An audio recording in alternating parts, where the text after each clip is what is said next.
इस कहानी की पृष्ठभूमि को समझने के लिए हमें उदासियों के बारे में जानना होगा। दरअसल गुरु नानक देव जी ने दुनिया भर में जो लंबी आध्यात्मिक यात्राएं की थीं, उन्हें ही उदासियां कहा जाता है। घने जंगल हों, ऊंचे पहाड़ हों, तपते रेगिस्तान या फिर दूर दराज के देश, वो हर जगह गए। उनका मकसद सिर्फ एक था, पूरी दुनिया के कोने कोने तक प्रेम, सच्चाई और भाईचारे का संदेश पहुंचाना। ये कोई मामूली यात्रा नहीं थी। और इन यात्राओं के पीछे का जो मुख्य दर्शन था वो बहुत ही स्पष्ट और शक्तिशाली था।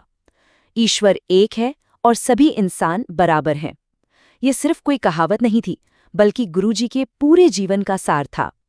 वो अपनी यात्रा में जिससे भी मिलते यही बात समझाते कि चाहे कोई अमीर हो या गरीब, ताकतवर हो या कमजोर, ईश्वर की नज़र में सब एक समान है। अब जरा उस समय के प्राचीन लद्दाख की कल्पना कीजिए। ऊंचे ऊंचे बर्फीले पहाड़, हड्डियों को गला देने वाली ठंडी हवाएं और खौफ के साए में जीते वहां के लोग। रात होते ही वो पूरा इलाका बेहद डरावना लगने लगता था। लोग बहुत ही कठिन परिस्थितियों में जी रहे थे, लेकिन तभी वहां गुरु जी और उनके प्रिय साथी भाई मर्दाना का प्रवेश होता है। उनकी शांत उपस्थिति और भाई मर्दाना के रबाब से निकलते सुकून भरे संगीत ने उस बर्फीले डरावने माहौल में मानो एक अजीब सी गर्माहट और शांति भर दी। वैसे गांव वालों के इस खौफ की असली वजह सिर्फ वहां का खराब मौसम या सुनसान रास्ते नहीं थे। पहाड़ों में रहने वाला एक बेहद क्रूर राक्षस लोगों को डराता था। वो यात्रियों को परेशान करता और गांव वालों से जबरदस्ती चीजें छीन लेता था। उसका खौफ इतना ज्यादा था कि किसी की भी उसके खिलाफ आवाज उठाने की हिम्मत नहीं होती थी। लोग पूरी तरह से डरे और सहमे हुए थे।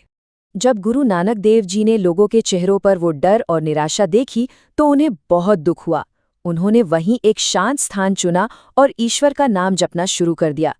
उन्होंने गांव वालों को बहुत ही प्यार से समझाया कि इस तरह डर में जीना बिल्कुल सही नहीं है।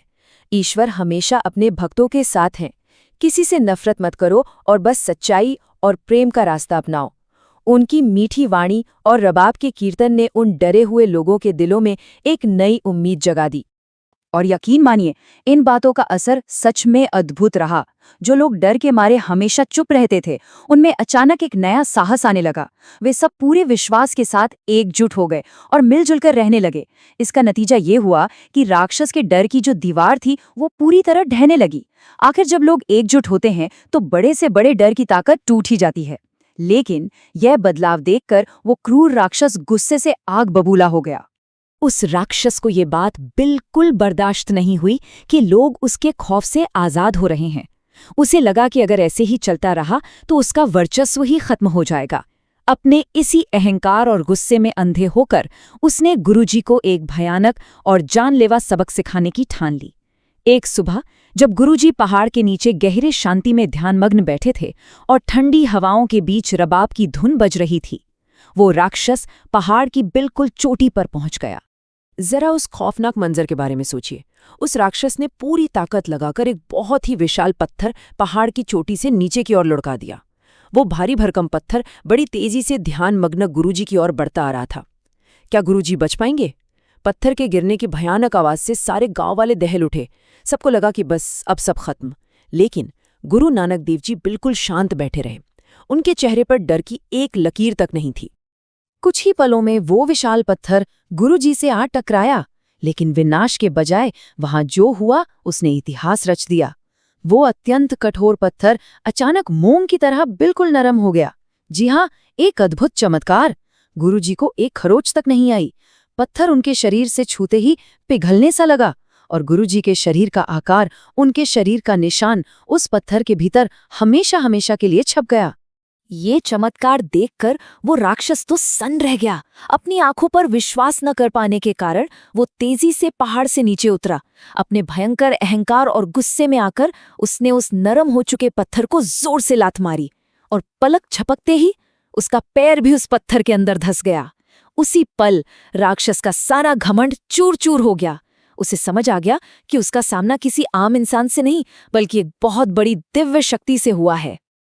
अपना सारा घमंड टूटने के बाद वो राक्षस फूट फूट कर रोने लगा और सीधे गुरुजी के चरणों में गिर पड़ा। वो अपनी अज्ञानता और बुरे कामों के लिए गिड़गिड़ाकर माफी मांगने लगा। तब गुरु नानक देव जी ने उसे बहुत ही प्रेम से उठाया और कहा, यदि मन से बुराई छोड़ दी जाए तो ईश्वर क्षमा कर देता है। उन्होंने समझाया कि हर इंसान बदल सकता है। ये गुरुजी की असीम दया और करुणा थी। उस दिन के बाद उस क्रूर राक्षस ने हमेशा के लिए लोगों को डराना छोड़ दिया और अच्छे मार्ग पर चलने लगा। समय बीतता गया, लेकिन ये घटना लोगों के दिलों में हमेशा के लिए बस गई। आज उसी पवित्र स्थान को गुरुद्वारा पत्थर साहिब के नाम से जाना जाता है। ये निडरता और हृदय परिवर्तन का एक जीता जागता स्मारक है।